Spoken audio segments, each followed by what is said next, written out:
kami telah berbuat sebelum orang lain memikirkannya. Lama diawak ketujuh dah orang. Tapi pada umumnya rumah gadang itu tahan daripada rumah tembok. Wanita itu nggak ada arti, nggak ada harga, malah menjadi semacam komoditi. Ya, jadi diperdagangkan nama nan cantik, nama elok segala macam kan. Mau bertani dia ndak kuat, mau parang melek kapuyuk sama gigi ya. Swarga nunut neraka katut.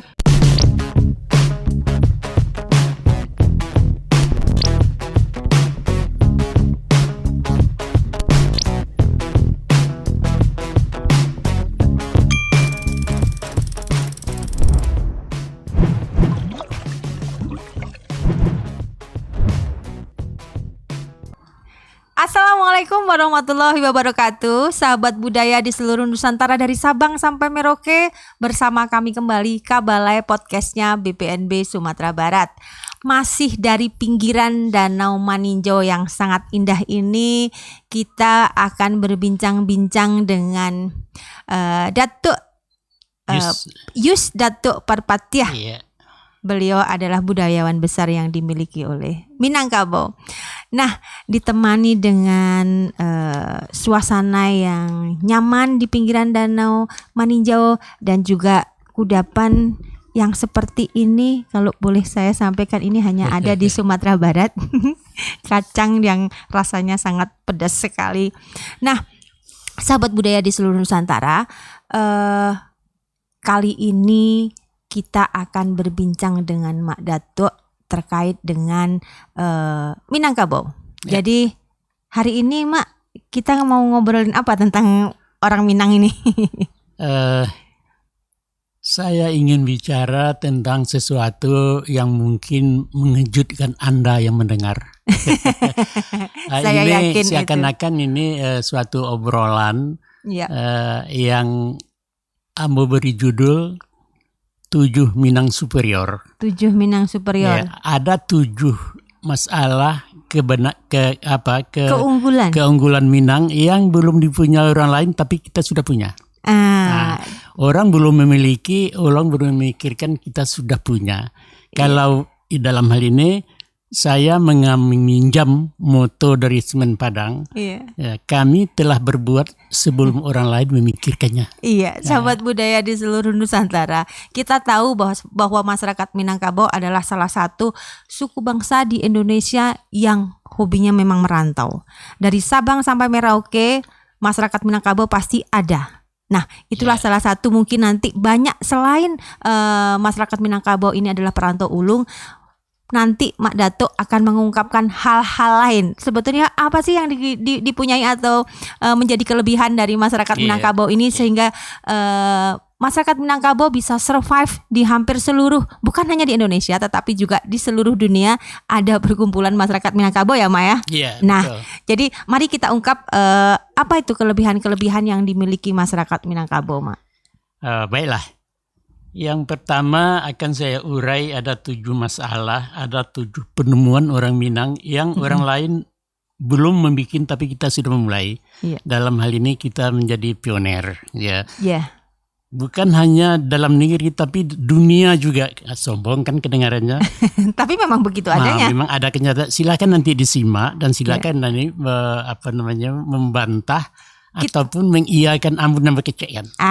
Silakan. Mak Datuk siap untuk dikritisi. Siap. Oke.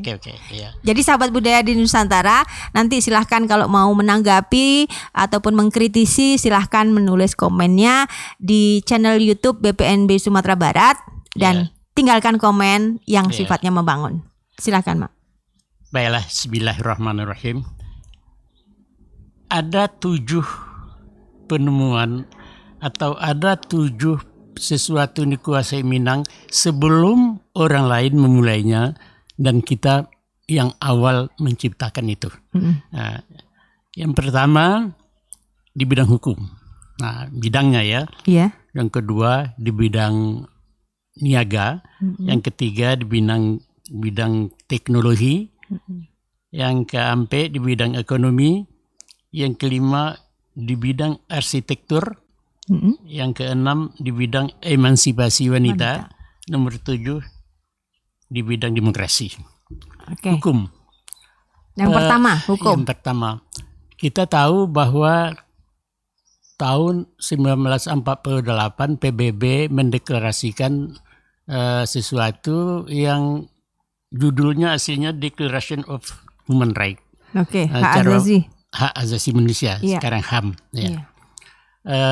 Itu baru tahun 48 setelah timbulnya ide melihat derita-derita kaum sipil sesudah Perang Dunia Kedua. Benar. Jadi banyak yang terlindas, banyak yang teraniaya mereka sipil akibat perang di daerah perang. Itu bukan gitu tuh. Dengan dasar pemikiran itu, maka pembesar-pembesar dunia memikirkan suatu cara bagaimana mereka itu dilindungi dalam hukum. Hak sipil, ya. Jadi dalam hal itu mengenai HAM, sekarang kan sudah mendunia. Malah sekarang ada menteri kita yang bernamakan Menteri Menkumham. Hukum dan HAM. Hukum dan HAM. Jadi HAM itu adalah sesuatu sekarang itu yang mutlak, bahwa dengan HAM itu menyelamatkan pribadi orang. Silahkan dia berbuat apa saja, bebas orang berbuat apa saja, selagi tidak mengganggu, tidak tidak berawangan dengan kepentingan orang lain. Ya, silahkan membuat sendiri, tapi kebebasan seseorang itu dibatasi oleh kebebasan orang lain, kan gitu. Benar. Bagaimana dengan Minangkabau? Minangkabau sudah mempraktekkannya ratusan tahun yang lalu. Oh, sudah ada berarti itu? Sudah. Konsep-konsep HAM ini sudah dimiliki oleh nenek moyang kita. Dalilnya, lama diawak ketujuh dah orang. Nah, jangan lama diawak seorang, tapi apa yang kita inginkan, apa kita perbuat itu jangan mengganggu orang lain, bahwa setuju orang itu, ya kan? Walaupun dalam hal itu tidak mengganggu mereka, kebebasan kita bicara itu tidak mengganggu kebebasan dia. Nah, jadi dalam hal itu di Minangkabau sudah ada itu. Lama diawak ketujuh di orang. Walaupun lama diawak bicara, tapi pikirkan orang lain. Kita rumah sendiri, TV sendiri, iya kan? Dibeli sendiri. Kemudian kita setel full. Bagaimana TV itu kencang-kencang, walaupun radio ataupun katakannya TV umpamanya kan. Enak kan kita? Karena kita punya. Ada syarikat orang lain, bukan minjam, bukan apa. Kita setel full. Kemudian berpikir nggak mengenai orang sebelah? Kita mikir nggak kalau orang sebelah itu? Nah, justru itu, pikirkan orang sebelah, mungkin dia sedang ada tamu, mungkin dia kurang sehat, atau anaknya sekarang itu baru tidur, baru lahir kan. Itu dipikirkan, jangan kita mengganggu orang lain. Cukup sekedarnya saja kita volumenya begini. Jadi dalam hal itu ada yang lain mengatakan, istilah lain, jangan nangka lemak di pangu. Pangu atau enggak? Apa itu pangu? Kukuran. Tapi pikirkan nasib kelapa. Jangan kalau akar dikukur aja sampai kelapanya terkikis banyak. Sampai kulit-kulitnya. Pikirkan pula nasib karamia. Nah, ada sepasang lagi pepatah mengatakan, yaitu awak mendapat, orang tak kehilangan. Itu HAM itu. Kita dapat tapi orang nggak kehilangan. Orang kehilangan itu HAM itu. Jadi kalau kita mendapat orang tergagal, itu maliang. Nah, awak mendapat tapi tidak ada orang kehilangan. Nah, itulah suatu rumus bahwa hati-hati di dalam membuat sesuatu itu, jangan mengganggu kepentingan orang, jangan kalau mak dewak seorang. Kalau umpamanya musim durian, mulai keluar kan mahal tuh durian. Kita mampu beli, kita beli. Lantas dipeserakkan, incek-inceknya hijau itu di halaman. Orang belum sanggup beli kan orang kepingin dengan itu. Cina mudah mencari itu. Mungkin anaknya menangis gara-gara itu. Mama belikan durian. Padahal orang tak mampu. Jangan. Gak boleh kita. Walaupun makan surut-surut kalah. Memikirkan orang lain. Jadi jangan nangka lama dia buat seorang, bahwa kita itu memerlukan orang memerlukan apa? Orang itu harus ditenggang. Jangan artinya nangka lama dia buat seorang. Dalam hal itu manusia itu mesti dipikirkan, kalau umpamanya kita bagaimanapun kita mampu, bagaimana kita kayanya, masih memerlukan orang lain juga begitu. Kita sesuatu itu dibutuhkan oleh orang lain, saling membutuhkan. Jadi dalam hal ini kita itu perlu manusia, perlu orang. Buktinya kalau saya jalan di jalan, apa di rumah, ketawa-ketawa sendiri, Iya. ya ngomong-ngomong sendiri, pada tuh kau kanai kau suka duit kau, kanai kayak kau kan artinya saya dibilang gila waktu itu kenapa? Karena saya bicara sendiri, ngomong sendiri, galak-galak sendiri. Tapi kalau ada di kuping saya ini HP. Aduh HP, HP beliau. Dia mengecek manusia di mana entah jauh. Tak memerlukan manusia aku paralu, ya kan? Itu juga kalau seorang nenek selagi bercumbu-cumbu sama cucunya, ketawa segala macam sendiri. Kalau dengar dari luar, wah, kalau kanai kalau kayak kau, kalau senamain kau, di sini rupanya jadi cucu si rahim dengar apa-apa, tapi manusia kan. Nah itulah kita itu memerlukan orang memerlukan kita. Oleh karena itu jangan orang disakiti, jangan orang itu sampai kecewa, ibu hati, apapun dendam kepada sendiri dengan parangannya sendiri. Nah itulah yang dikatakan HAM. Lahado dari dulu kami telah berbuat sebelum dipikirkan oleh PBB. Sebelum PBB mencanangkan HAM hak asasi manusia, HAM di Minangkabau itu sudah dirumuskan sama nenek moyang kita, enggak, Mak? Ratusan tahun yang lalu melalui pepatah-pepatah yang setiap hari hingga sekarang, pepatah-pepatah itu kan terus disampaikan. Betul. Lama dia Pak ketujuh orang, lama ketujuh ada orang, tak ketujuh nanti kan. Jangan dilakukan. Kalau enggak ketujuh di orang. Awak mendapat jangan sampai orang kehilangan. Nah, itulah dalilnya, itulah undang-undangnya, itulah rumusnya bagaimana HAM itu dilaksanakan di Minangkabau. Di Minangkabau. Jadi sebetulnya masyarakat Minangkabau itu sudah menghargai hak orang lain jauh sebelum PBB mencanangkan itu. Jadi luar biasa sebetulnya ini, Mak, bahwa pepatah yang ada atau ungkapan-ungkapan tradisional yang ada di Minangkabau itu sebetulnya memberikan pelajaran yang penting bagi kita kalau kita memang mau menggali lagi makna-makna yang tersirat maupun makna-makna yang tersuruh yang dipunyai. Betul, itu. Ini baru satu. Terus kemudian yang kedua, Mak? Yang kedua di bidang perniagaan. Kita baru beberapa dekade ke belakang ini mendengar istilah tender. Tender. Lelang. Penawaran tertutup. Kalau tadinya lelang itu kan terbuka. Nah, sekarang ada pemikir ekonom orang barat sudah memiliki satu sistem yang katanya itu adalah dinamakannya tender, yaitu penawaran tertutup dalam amplop. Sekarang ini pemerintah kan melakukan lelang itu kan memang amplop tertutup, ada caranya. Jadi orang lain tidak bisa melihat berapa penawaran dari lawannya atau penawar yang lainnya. Betul. Di Minangkabau? Di Minangkabau itu dulu sudah ada, Mak. Ratusan tahunnya lapeh halahado tuh. Namanya. Iya.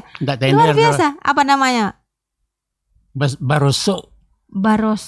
Itu tahu mana tanyakan kepada toke-toke Jawi, saudagar sapi bagaimana baroso itu ada semacam tawar-menawar di bawah sarung. Dengan memainkan jarinya mungkin ini ada jutaan, ada ribuan segala macam, dia yang tahu itu tuh. Nah itu tertutup, orang lain nawar juga, menyaksikan jari di bawah Jadi sarung. Waktu menawar itu tidak diungkapkan dengan kata-kata, tetapi ada simbol-simbol tertentu. Betul. Dengan cara berjabat tangan, tapi ditutupin oleh kain sarung. Itu sampai sekarang itu. Sampai sekarang adanya di mana itu, Mak? Kalau misalnya sahabat budaya di seluruh Nusantara pengen lihat lelang tradisional yang masih dilakukan hingga sekarang di Minangkabau ini, dan itu dilakukan pada penjualan sapi. Nah, di mana, Mak? Mama kalau bisa ceritain. Di mana tukang sapi, di mana ada pasar sapi? Pasar sapi, tanya ada di situ tuh. Ada itu. Iya. Kalau belajar juga boleh. Bagaimana cara memainkan jari-jari itu? Jadi ada simbol-simbolnya, mau 1, 2, 3, 4, terus setengah. Tersempul di sini nih tuh. Begitu juga dia tuh menawar, kalau sebegitu apa? Nggak bisa. Ada. Jadi simbol-simbol penawarannya ada di jari-jari ini. Iya. Jadi kalau ada 3 orang menawar, yang 2 lagi menyimak, memperhatikan, walaupun dia itu tidak tahu rahasia kan berapa dia tawar. Karena ditutup pakai kain sarung. Ditutup pakai kain. Nah kemudian yang lain dari berikutkan, yang kedua, yang ketiga, tahu-tahu sapi ini dapat di orang yang ketiga menandakan tawarannya paling mahal. Tinggi. Nah, Tidak sakit hati kayaknya lain. Iya. Tidak rasa dipinte-pinte. Iya. Nah, tapi saya nanti ini disalib katanya manggil punya semangnya 2 juta. 2,5 juta dia dan. Oh, langsung gitu. ditirain 2,5 juta kan nggak fair namanya. Iya nggak fair. Kadang-kadang nilainya itu sudah nggak masuk akal karena gengsi. Nah itu. Jadi menghindari orang yang memainkan gengsi untuk belanja. Di Minangkabau tender itu sudah lama dipraktekkan. Sudah ratusan tahun. Iya, selama boleh ditanya lah soal itu kan kepada tukang-tukang saudagar-saudagar sapi itu, tapi sampai kini masih berjalan nggak ditimbang maka sapi itu. Tempat lain kan dinaikkan ketimbangan dia bisa berapa kilo, berapa dagingnya, kan gitu. Nanti itu akan dipelajari orang. Sekarang enggak, Jawi Tagak itu sendiri perhatikan itu. Dan itu jarang yang meleset. Ini dagingnya 92 kilo, paling-paling sekilo selisihnya. Jadi penjual sapi atau pembeli sapi itu punya keahlian atau punya pengetahuan tradisional yang bisa memperkirakan, menaksir. Iya, betul. Enggak semua orang bisa. Enggak semua orang itu sudah ke surga tertentu itu. Jadi dia tahu itu, ini gemuknya, tapi gemuknya karena darah ini. Ya, gemuknya karena ini dagingnya belum apa ini, belum masak. Tahu mereka itu. Nah, berdasarkan itulah dia tuh taruh menawar di bawah sarung. Nah, jadi kesimpulannya bahwa tender itu sudah dilaksanakan, sudah dipakai oleh masyarakat Minangkabau dari dulu. Jadi kita sudah melaksanakan sistem pengadaan barang dan jasa tender itu di Minangkabau itu jauh sebelum diundang-undangkan melaksanakan tender atau pelaksanaan tender ini. Betul. Sebelum orang melakukannya, berpikir tentang itu, kita sudah melakukannya. Ini telah berbuat sebelum orang lain memikirkannya. Itu baru 2 kelebihan orang Minang, di mana dia orang lain belum, tapi kita sudah ratusan tahun sudah merumuskan itu. Sekarang teknologi. Nah, yang ketiga teknologi. Teknologi yaitu suatu sistem, suatu pekerjaan yang diracik sedemikian, dirancang untuk menyampaikan sesuatu pekerjaan yang lebih mudah, kan itu. Jadi umpamanya ini saya berikan contoh bahwa orang Minangkabau dari dulu sudah menciptakan suatu mesin giling menggiling beras, padi jadi beras itu sudah ada mesinnya dari dulu. Kincir namanya, kincir. Oh, jadi kinci ya? Iya, kincir. Itu adalah teknologi tradisional semacam kalau sekarang udah mekanisasi ya, Mak ya, dengan menggunakan mesin-mesin. Padahal itu usianya udah ratusan tahun. Di zaman itu kincir itu termasuk teknologi modern di zamannya. Sekarang tentu saja dengan masuknya Heller, mesin-mesin giling dari Jerman itu jadi besi tua sekarang kan. Sekarang itu jadi bangkai lah gitu. Tapi kalau dulu sebelum orang lain memikirkan itu, Minangkabau sudah memperbuat. Kincir memang ada, tapi menaikkan air. Kincir itu artinya kan ada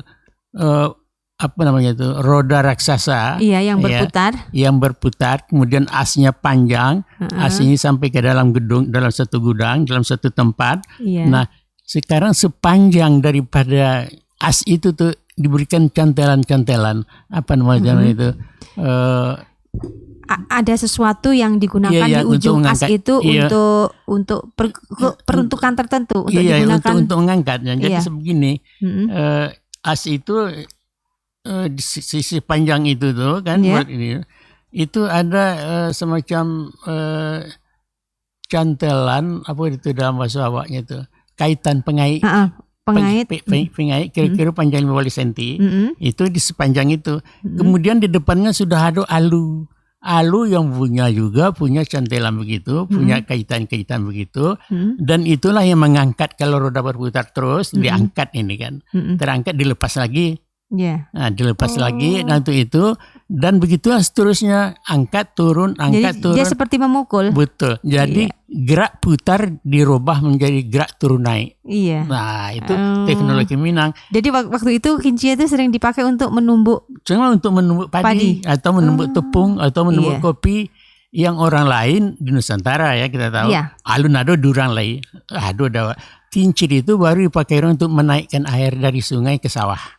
Iya. Ada biasa, tapi yang digunakan untuk teknologi lain atau penggunaan lain belum. Jadi dalam itu gerak putar roda tadi itu di dalam air yang terjun dirubah menjadi gerak turun naik. Dari mana? Ya dari cantelan-cantelan daripada kaitan-kaitan tadi itu.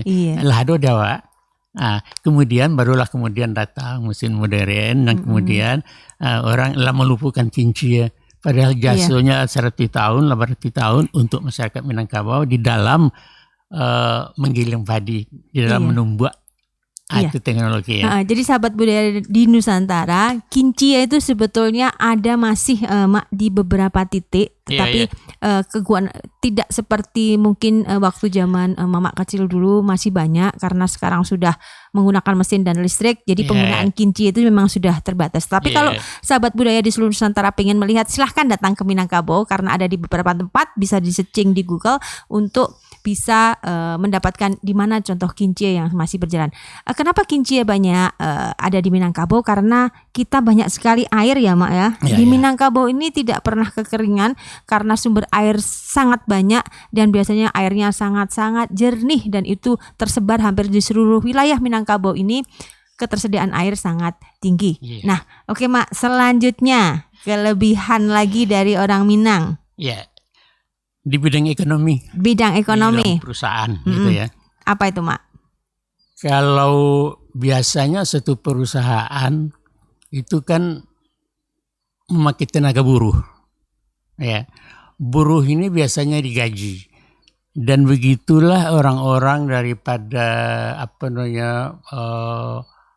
membuat satu perusahaan yang jelas rodanya itu harus diputar, harus berjalan karena jasa-jasa daripada tenaga manusia. Dan itu biasanya diupah. Biasanya itu gaji bulanan atau harian dan segala macam. Jadi si buruh ini dalam hal ini kadang-kadang dia itu hak-haknya diperkosa begitu ya oleh pengusaha ya. Mau tidak mau dia itu harus ikut karena nggak ada pilihan lain. Nah itulah yang dikatakan di dalam yang pernah saya baca, orang-orang proletar gitu ya. Orang-orang di negara kapitalis yang memerlukan tenaganya tetapi sering banyak ini dianiaya dalam hal keadilan. Jadi mengeksploitasi berlebihan. Betul. Dan mengabaikan hak-haknya itu banyak terjadi dulu. Jadi yang jelas dalam hal ini buruh itu adalah diperlukan oleh satu perusahaan untuk menjalankan roda perusahaan dia dengan jalan diupah. Nah gitu, upah ini ya. Tolong catat, diupah. Kemudian akhir-akhir ini kita dengar bahwa ada perusahaan syariah. Nah, perusahaan syariah ini yaitu kalau dia mau dagang, minjam uang itu, minjamnya itu bukan pakai bunga, tapi kongsi antara si pemodal itu dengan si pengusaha, dengan si buruh-buruhnya itu. Nah, di Minangkabau itu baru sekarang itu sistem syariah itu membela kaum buruh itu sendiri jangan sampai disewenang-wenangi oleh suatu perusahaan. Itu jelas itu kan.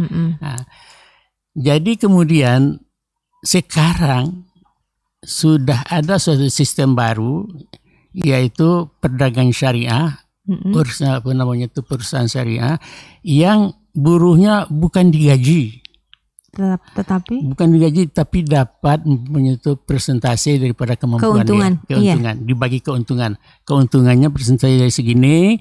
Nah itu tuh berdasar kemampuan dan skillnya gitu kan. Jadi tidak ada upah lagi. Tidak ada upah, tapi semacam kongsi lah begitu ya. Jatuh tenaga dari dia dan dari orang lain modal kerjasama. Berarti kan buruh itu dihargai bahwa dia menjadi bagian dari perusahaan. Betul. Di Minang? Di Minang itu sudah ada dulu, no? Sudah ada dulu, tanya tuh ke Lapon Nasi. Itu restoran Minang itu nggak ada yang digaji itu. Mulai dari pemodalnya, mulai dari tukang belanjanya, mulai dari kasirnya, mulai sampai kepada tukang masak, tukang hidang, tukang sapu, semuanya digaji. persentase berdasarkan kemampuan dia. Iya. Jadi kalau seorang juru masak tentu harganya tinggi ya. Chefnya paling tinggi. Paling tinggi itu. Jadi mereka yang tahu itu kan berapa persen. Yang tergantung jelas kesepakatan. Mereka itu bukan digaji tapi diberikan persentase keuntungan. Iya. Dampaknya apa? Dengan demikian dia merasa bermilik di perusahaan itu. Benar. Nah, jadi dalam itu kalau gadang keuntungannya gadang pula persentase apa? Bagaimana usahanya supaya lapau ini keuntungannya lebih gadang dan bertambah. Itulah yang memompa semangat mereka, sampai sugesti mereka kan untuk terus berjuang meningkatkan penjualan. Meningkatkan perusahaan. Iya. Perusahaan itu bukan orang kan, tapi dia menganggap perusahaan dia karena dia ada presentasi di situ. Itu memang perusahaan orang, tapi kan dia dihargai menjadi bagian dari perusahaan sehingga punya kewajiban untuk ikut membesarkan perusahaan itu. Jadi sistem perekonomian pengelolaan rumah makan Padang itu sudah menganut sebetulnya sistem pengelolaan perusahaan yang syariah, di mana melibatkan pekerja menjadi bagian. Jadi kalau dulu yang namanya buruh hanya diupah seolah-olah dia menjadi pembantu atau tidak mempunyai peran penting. Tetapi kalau di Minangkabau yang usianya rumah makan Minang atau rumah makan Padang ini kan usianya sudah beratus tahun juga, Mak. Betul. Dan itu sampai sekarang dalam pengelolaan rumah makan Padang itu masih dipertahankan dengan sistem yang itu masih dipakai sistem demikian. Jadi mereka itu tidak memaleh-maleh. Nah, kalau kita digaji, gaji saya cuma segitu aja. Nah, jadi santai dia bisa kan. Nah, paling karena takut mandor baru karajonya. Tapi kalau itu memang itu perusahaan hawa, gadang gajinya itu berdasarkan gaji keuntungan, berupaya supaya lapau ini lebih laku, lebih laris, lebih banyak keuntungannya, dan biasanya sekali 4 bulan dihitung tuh. Sekali 4 bulan Sekali dihitung. 4 bulan itu dikira kan, berapa keuntungan, sambo dapat 5%, 5% di situ bara terima. Tapi 2,5% umpamanya tukang cebok cuman dia, tukang cuci piring itu tentu itu tenaga kasar kan, mungkin sekian ada, tapi pasti ada persentasenya. Mungkin 2,5%, mungkin 3%, tapi dia bermilik di situ. Nah, di Minangkabau ada tuh. Sahabat budaya di seluruh Nusantara, inilah salah satu manajemen perusahaan yang usianya sudah ratusan tahun yang dilakukan oleh masyarakat Minang, terutama di rumah-rumah makan Minang atau rumah makan Padang, itu masih dilakukan hingga sekarang. Dan ini mungkin bisa menjadi inspirasi atau bisa menjadi referensi bagi sahabat budaya di seluruh Nusantara jika mau mengelola sebuah usaha, karena sudah terbukti bahwa rumah makan Minang sangat berkembang dimanapun dari Sabang sampai Merauke, dan itu terus tetap dipertahankan, dan itu salah satu rahasia yang dimiliki oleh masyarakat Minang dan merupakan keunggulan masyarakat Minang. Silahkan mencoba. Selanjutnya, Mak. Selanjutnya sekarang bidang arsitektur. Bidang arsitektur. Orang Jepang baru saja menciptakan sebuah rumah anti gempa. Benar. Pada daerah Jepang itu adalah daerah gempa, karena ada teknologinya, bagaimana orang-orang ahlinya itu membuat satu cara, membuat satu sistem, membuat satu rahasia untuk menciptakan rumah anti gempa. Bagaimanapun hebatnya gempa, rumah itu tak akan rubuh. Itu Jepang itu, kita nggak tahu bagaimana peret segala macam, yang main kita nggak jelas. Yang jelas bahwa baru saja rumah anti gempa diciptakan. Pasti setelah banyak kejadian gempa. Iya, dan itu kan baru puluhan tahun lah diciptakan sesudah sesudah Jepang itu dihantam bom atom itu karena mikir teknokrat mereka, kita buatlah suatu cara, suatu sistem rumah anti gempa di Jepang. Nah, baru kemarin. Tapi di Minangkabau ratusan tahun yang lalu sudah berdiri rumah-rumah gadang anti gempa. Rumah gadang itu anti gempa, dan belum pernah ada gempa, belum pernah ada angin badai yang merubuhkan rumah gadang. Jadi selama Mak Dato hidup dan berkelana, bahwa Mak Datuk belum pernah melihat rumah gadang, padahal daerah kita ini barangkali banyak gempa. ada barangkali, Iya. tapi satu-satu barangkali. Tapi pada umumnya rumah gadang itu Tahan. daripada rumah tembok, daripada rumah bata. Iya, benar. Itu rumah bata itu kan bisa retak, ya, bisa rubuh. Tapi rumah gadang itu paling dia berayun, tapi nggak rubuh. Kenapa? Kenapa itu, Mak? Nah, ini rahasianya. Iya. Bahwa rumah gadang itu dibangun yang tiangnya tidak ditanam ke dalam tanah. Benar. Jadi kalau sahabat budaya Ya. melihat rumah gadang itu biasanya tiangnya tidak dimasukkan ke dalam tanah, Tidak. tapi ada tumpuan batu. Tumpuan batu itu namanya itu yang sebagai landasannya. Iya, ya, pijakannya. boleh katakan fondasi lah. Tapi fondasi biasanya kan di dalam tanah. Ditanam. Ya. Nah, ini di atas itu tiangnya Iya, enggak menancap ke bumi, tapi ditampung oleh satu batu pipih. Iya, batu pipih itu pun tidak masuk ke dalam tanah ya, Mak? Tidak diletak gitu saja. Ya. Kalau ada satu gerakan gempa ataupun angin atau kekuatan luar, dia akan bergeser beberapa mili itu. Si batu tadi itu. Batu tadi. Ya, kalau dia ditanam pasti patah. Tapi karena itu bisa bermain, dia itu bisa fleksibel, dia itu berpindah sedikit. Nanti goyangan kedua kita kembali ke asal dia itu. Iya, karena kan dia tidak ditanam dan juga hanya diletakkan jadi tidak lengket. Iya, ya, Sehingga betul. kalaupun bergeser juga santai dia. Betul. Satu. Yang kedua, antara tiang dengan perangkat yang lain itu nggak ada yang dipaku. Itu semuanya dipasak namanya. Iya. Dipasak itu Paku kayu. paku kayu, dan itu paku kayu itu tuh yang mengungkung itu bahan-bahan perangkat kayu itu kan. Yang mengikatnya. Yang mengikatnya. Sekarang datang gempa. Dia itu akan bergeser sedikit.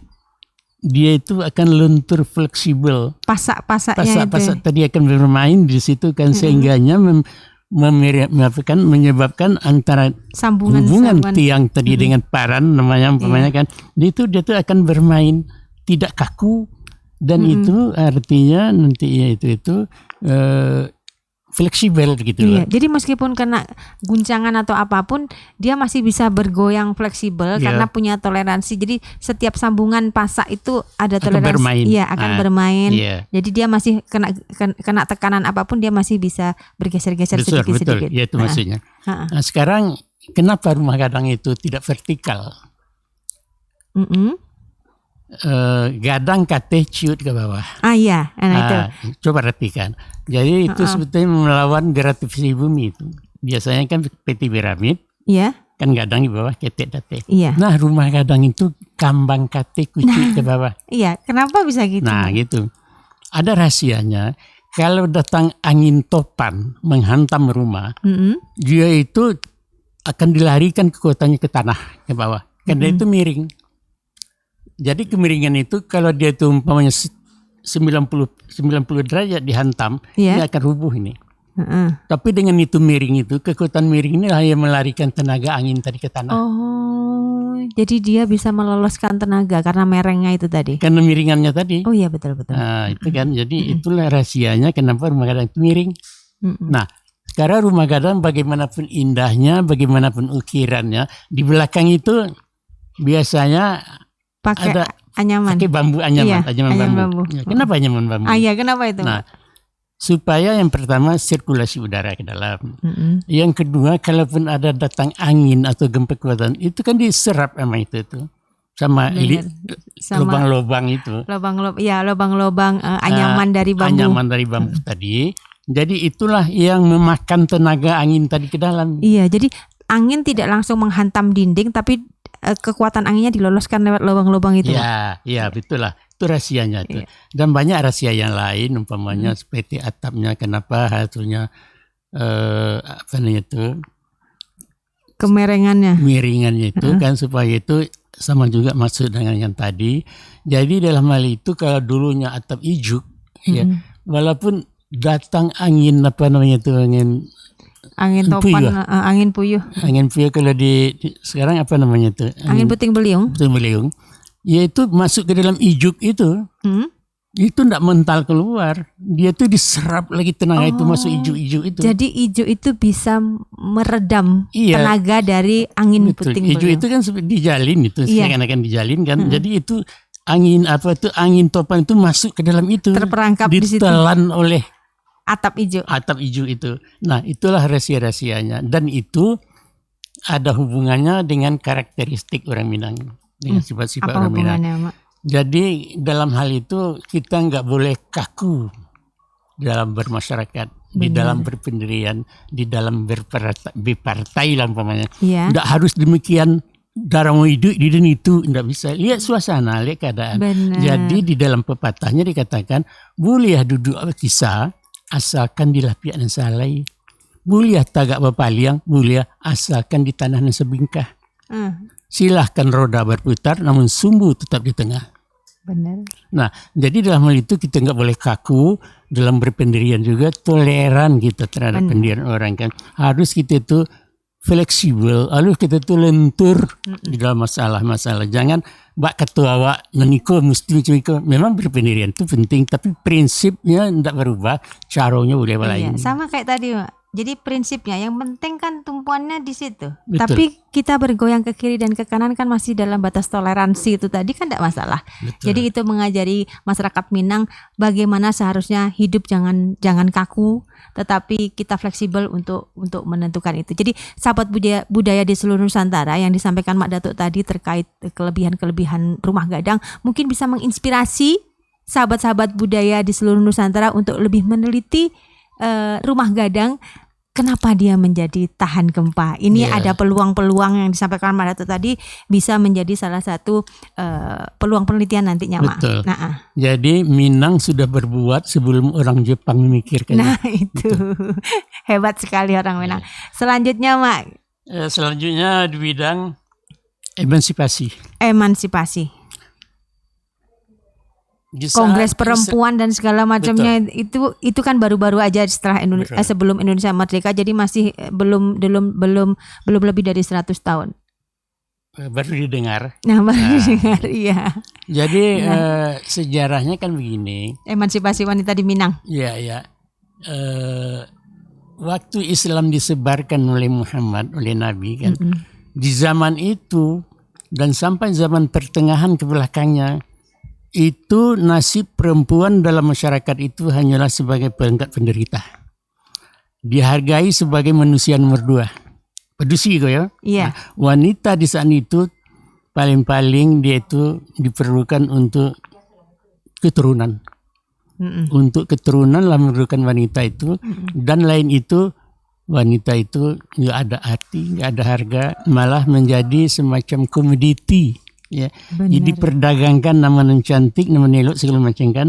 Dan itu kalau umpamanya yang buruak itu umpamanya kan ada tenaga, enggak ada arti, itu biasanya enggak berguna. Nah, di tanah Arab sendiri pun bahwa perempuan itu tidak ada harga di zaman jahiliyah karena punya beban. Jadi beban. Iya. Guna orang pedusi itu mau bertani dia tidak kuat, mau parang melihat kapuyuk sama gigi ya kan, mau kapan lagi, mau bertani segala macam, mau berdagang tidak mungkin. Jadi ini beban ini. Kalaupun dia cantik akan menjadi memancing perang. Ada kepala suku yang menginginkan diperebutkan, kemudian terjadilah perang saudara, terjadi antara perebutan ataupun dengan si pemilik anak gadis itu sendiri. Jadi bala ini. Perempuan kan tidak usah banyak. Dianggap bala menyusahkan. Menyusahkan pada waktu itu zaman jahiliyah. Iya, agunanya itu. Dan tidak saja di Arab, di Tiongkok pun anak-anak balita siamoy yang di bawah 4 tahun itu diberikan sepatu besi. Dia sepatu basi sampainya remaja. Apa gunanya? Supaya kakinya itu kucui, kakinya kecil, tidak bisa dilangkahkan, kakinya lemah, dan memang itu nggak boleh dia keluar rumah. Gunanya wanita itu untuk penyungguh rumah, untuk menyuci, untuk memasak dan segala macam. Cuman itu ya di Tiongkok. India kalau di situ jenazah suaminya dikremasi, si istri itu harus loncat juga ke dalam api. Itu tanda pengabdian. Pengabdian dia ke suami. Iya, pengabdian ke suami. Harus dia itu mati sebagai mengorbankan dirinya. Itu artinya kan dia ada harga nyawa. Benar. Ya, padahal itu bisa dicegah kan. Nah, jadi begitulah kesetiaan. Dan kalau tidak salah di Jawa juga ada satu pepatah mengatakan ke neraka nurut, ke surga nunut. Ke surga Nurut. Swarga nunut. Swarga nunut neraka katut. Katut ya. Iya. Jadi ke surga pai kena rakui. Iya. Meskipun dia nggak salah, walaupun itu salah, walaupun suami itu salah, walaupun suami itu artinya mengerjakan sesuatu yang haram, yang tidak dilarang, tapi dia karena ikut suami, karena itu patuh suami, itu harus mengabdi kualat kalau tidak diikuti suami. Iya, Itu dulu ya. Tetap ikut dosa. Ya, Jawa dulu kan. Iya, benar, nah, benar. itulah kira-kira bahwa waktu itu perempuan itu nggak ada harga. Barulah Islam datang memperbaiki pandangan masyarakat, menaikkan derajat wanita itu sebagai manusia, sebagaimana juga laki-laki.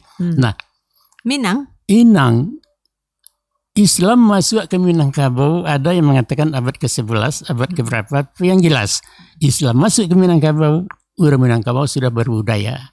Orang Minangkabau waktu itu sudah mengambil suku dari ibu, dan orang Minangkabau waktu itu sudah memuliakan kaum perempuan sebelum Islam masuk. Jadi itulah yang dikatakan bahwa orang lain itu masuk, dia balado sebelum istilah kami di Pareman ya, sebelum Jepang awak leho, gitu kan? Iya. Nah, maksudnya ialah sebelum orang lain itu membuat satu perubahan, itulah berubah lebih dulu. Iya. Orang Minangkabau itu telah menghargakan ibu, telah menghargakan perempuan. Islam membawa ajaran demikian, bahwa hadis Nabi mengatakan 3:1 antara memuliakan ibu dengan memuliakan ayah. Kemudian dikatakan juga bahwa surga itu di bawah telapak kaki ibu. Benar. Bukan telapak kaki ayah. Itu maksudnya adalah menaikkan derajat daripada perempuan. Nah, jadi di Minangkabau sebelum Islam masuk, sebelum negara dunia berubah, awaklah memulai perubahan lebih dulu. Jadi adat istiadat Minangkabau itu kan sudah ada sebelum Islam masuk. Betul, ya. Nah, adat istiadat Minangkabau itu dari dulunya sudah memuliakan perempuan. Artinya perempuan sudah mempunyai kedudukan yang jelas. Betul. Tidak menjadi beban, malah dialah yang ikut menentukan penyelenggaraan adat istiadat. Iya, malah orang Minangkabau itu menaikkan derajat wanita itu. Mereka seolah-olah berkuasa tanda petik ya. Iya. Tapi bukan penguasa. Benar. Dia berkuasa tapi bukan penguasa. Yang penguasa tetap mama, tempatnya laki-laki. Iya. Dia itu menguasai. Ya, tapi bukan itu orang yang berkuasa. Iya, sebegitu tingginya adat Minangkabau itu melindungi hak perempuan, Nak. Betul ya. Jadi dalam hal itu kan barulah beberapa tahun ke belakang ya kita tahu ada belum 100 tahun lah ya. Ada suatu gerakan wanita dunia untuk merubah nasibnya dengan menamakan perjuangannya emansipasi wanita. Artinya ada usaha untuk sama hak dan kewajiban sederajat laki-laki dan perempuan. Iya. Meskipun tanpa mengingkari kodrat ya, Mak. Nah, justru itu bedanya. Kalau mereka itu secara luas kebebasan, dia kadang-kadang orang Minangkabau memikirkan batasnya adalah kodrat. Iya. Kodrat orang Minang itu yang mengatur, yang menentukan sampai di mana batas-batas hak dan kewajiban wanita itu. Nah, jadi orang emansipasi awal dulu. Kita sudah duluan emansipasi jauh ratusan tahun yang lalu. Diberikan hak-hak ekonominya ke tinggi, diberikan hak-hak kediamannya buat ke rumah gadang. Dibuatkan hak-hak dicarikan suami malah. Benar. Nah, jadi begitu dimanjakan wanita sehingga sebagian laki-laki mengatakan tidak adil. Kami dizalami tapi pada siku dimanjakan.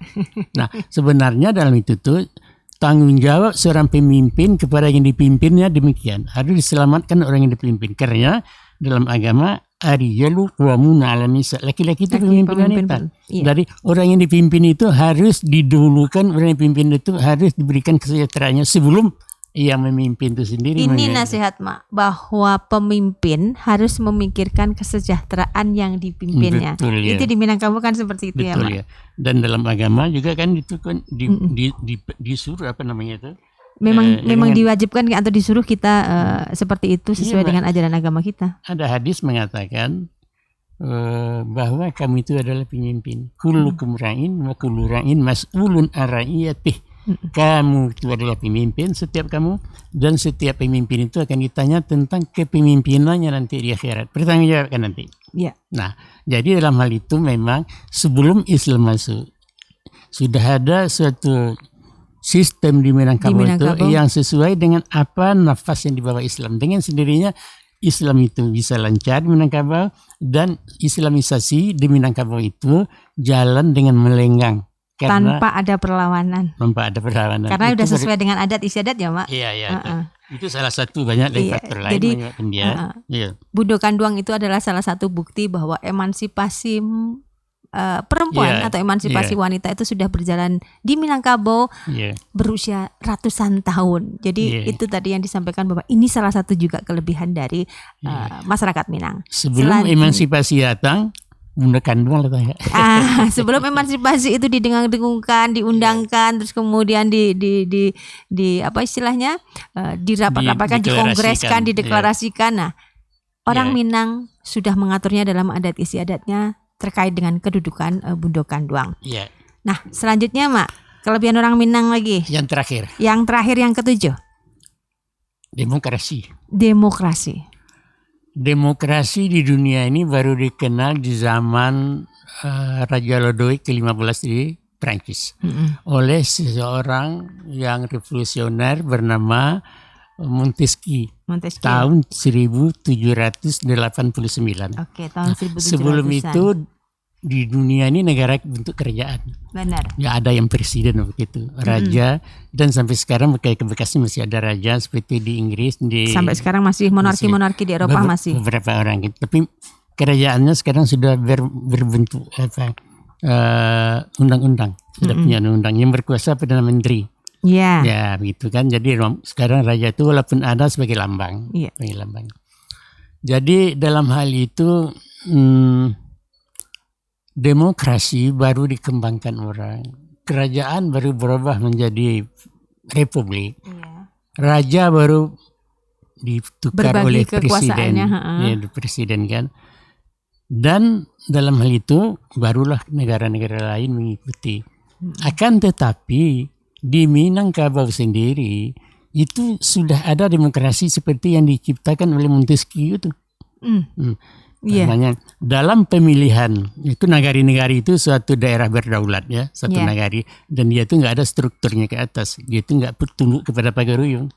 Adat salingkan nagari. Kalau di Minang itu berarti nagari tidak ada struktur ke atas, dia hanya sampai di pucuk pimpinan nagari. Iya, itu saja. Jadi nggak ada kaitannya dengan nagari-nagari lain.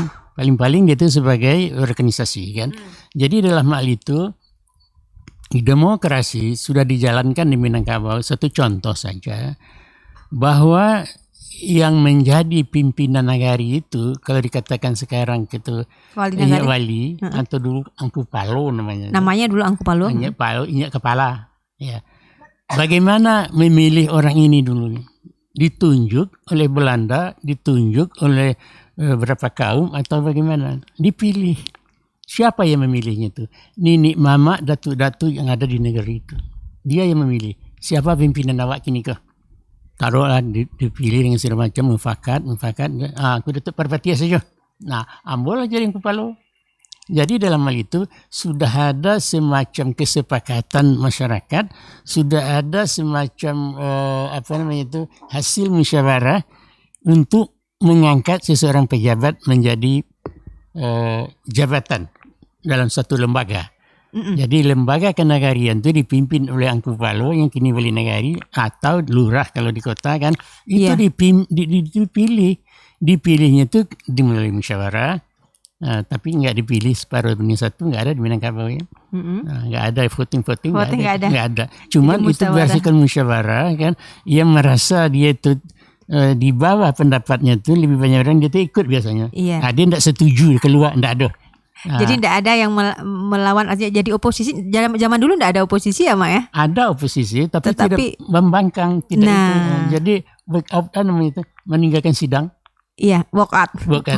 Ada tidak ada dalam musyawarah ada walk out. Dia itu harus tunduk kepada keputusan bersama. Dan dia akan ikut menjalankan keputusan yang sudah dihasilkan. Mempertanggungjawabkan keputusan yang dapat berbuat. Lahado di Minangkabau sebelum Revolusi Perancis. Karena nagari itu usianya juga sudah ratusan tahun. Iya, Mak ya. Iya, jadi dia tidak ditunjuk oleh atasannya siapa? Pagaruyung bukan. Pagaruyung tidak identik dengan Minangkabau. Minangkabau itu etnis Pagaruyung itu kerajaan. Tidak ada Raja Minangkabau siapa? Raja Pagaruyung itu satu pun tidak ada yang bergelar datuk. Semuanya syah, paling-paling sultan. Iya. Sebab dia itu bukan matrilineal, mereka itu patrilineal. Iya. Dari ayah turun ke anak. Di Minangkabau dari mama ke kemenakan. Benar. Nah, jadi kalau dia di raja, kata ayahnya dulu raja, nanti akan diturun kepada anaknya lagi menjadi raja baru. Iya. Demikian orang Pagaruyung.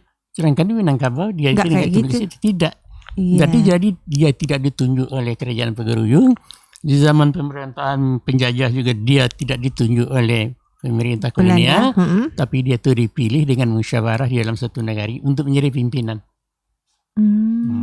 Jadi dalam hal itu kan Minangkabau telah berdemokrasi sebelum orang lain mempraktikkannya, sebelum orang lain menemukan cara bagaimana supaya negara ini diurus sendiri oleh rakyatnya, ya kan? Bukan oleh seseorang yang turun-temurun yang hukumnya adalah di mulut dia, keampunan adalah karena kemaafan dia tuh nggak ada. Iya. Nah, jadi memang di Minangkabau itu dalam rangka pemilihan Inyek Palo ya. Inyek Palo itu yang dengan istilahnya dengan musyawarah itu sudah berlangsung ratusan tahun. Betul. Sejak Nagari itu ada di Sumatera Barat. Betul. Sejak pemerintahan Nagari itu ada di Sumatera Barat. Dan itu tidak pernah diganggu-gugat oleh Belanda. Tidak pernah diganggu. Dibiarkan caranya begitu.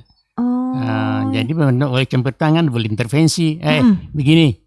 Nah, dan juga tidak ada yang istilahnya wali-wali nagari itu dipilih oleh penguasa juga tidak ada dan sampai sekarang. Karena dia tuh mempunyai daulat sendiri kok nagari itu. Nagari itu makanya ada baik kedaulatan di pemerintahan maupun kedaulatan di adat ya, Mak ya. Iya, artinya ada salingkan nagari. Iya. Nah, jadi adat salingkan nagari itulah undang-undangnya. Iya. Itulah peraturan dia yang harus dijalankan. Iya. Iya. Jadi demikianlah sahabat budaya di seluruh Nusantara dari Sabang sampai Merauke, kelebihan-kelebihan yang dilakukan oleh atau kelebihan-kelebihan yang dimiliki oleh masyarakat Minang, yang luar biasa ini ada 7 menurut Mak Dato. Dan mudah-mudahan kelebihan-kelebihan orang Minang ini bisa menginspirasi kita semua, seluruh bangsa Indonesia ini untuk bisa berbuat lebih lagi dalam rangka membangun negeri ini. Pada prinsipnya bahwa kita bisa mencontoh hal-hal yang baik dan bisa kita lestarikan, apalagi sebagai anak muda Minang kita wajib melihat ke belakang terkait dengan kekayaan nenek moyang kita yang luar biasa, akan kelebihan-kelebihannya. Sahabat budaya di seluruh Nusantara, bersama Kabalai podcastnya BPNB, sampai di sini mudah-mudahan ini bisa memberikan manfaat bagi kita semua. Salam budaya, assalamualaikum warahmatullahi wabarakatuh. Waalaikumsalam warahmatullahi wabarakatuh.